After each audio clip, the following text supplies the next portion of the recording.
College ಕ್ಯಾಂಪಸ್ನಲ್ಲಿ ಘಟನೆ ನಡೆದಿದೆ. ಎಕ್ಸಾಮ್ ಬರೆದು ಹೊರಗೆ ಬಂದಂಥ ವಿದ್ಯಾರ್ಥಿನಿಗೆ ಈ ರೀತಿ ಕೊಲೆ ಮಾಡಲಾಗಿದೆ. ಏನು ಹೇಳ್ತೀರಿ? ಇದು ಏನಾಗಿದೆ ಅಲ್ಲ ಸರ್, 100% ಕಂಟಿನ್ಯೂ. ನನ್ನ ವಿಚಾರ ಏನಂತಂದರೆ ಇವತ್ತು ಹುಬ್ಳಿ ಧಾರವಾಡಲ್ಲಿ ಏನಾಗಿದೆ ಅಲ್ಲ, ಕ್ರೈಮ್ ರೇಟ್ ಹೆಚ್ಚಿಗೆ ಆಗ್ತಿದೆ.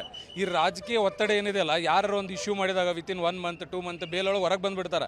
ನಾನೇನಂತೀನಿ, ಈ ರಾಜಕೀಯ ಒತ್ತಡ ಬಿಟ್ಟು ಏನು ಇಶ್ಯೂ ಆಗಿದೆ, ಇಂಥ ಹೀನ ಕೃತ್ಯ ಆಗಿದೆ, ಅದು ಮಾಡಿದಾಗ ಏನು ಮಾಡ್ಬೇಕಂದ್ರೆ ಡಿಪಾರ್ಟ್ಮೆಂಟ್ ತನ್ನ ಕೆಲಸ ತಾನು ಮಾಡಿದರೆ ಇಡೀ ಹುಬ್ಳಿ ಧಾರವಾಡಲ್ಲ, ಉತ್ತರ ಕರ್ನಾಟಕದಲ್ಲಿ, ಭಾರತದಲ್ಲಿ ಎಲ್ಲೂ ಏನೂ ಕ್ರೈಮ್ ಆಗಲ್ಲ.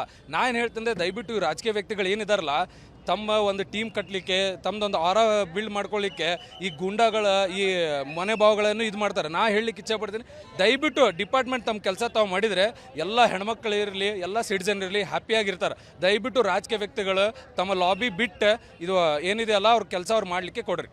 ಓಕೆ, ಒಟ್ಟಾರೆಯಾಗಿ ಏನು ಕೊಲೆ ಮಾಡಿದಾನೆ ಆತನಿಗೆ ಕಠಿಣ ಶಿಕ್ಷೆ ವಿಧಿಸಬೇಕು ಅನ್ನುವಂಥ ಒತ್ತಾಯ ಕೇಳಿ ಬರ್ತಾ ಇದೆ.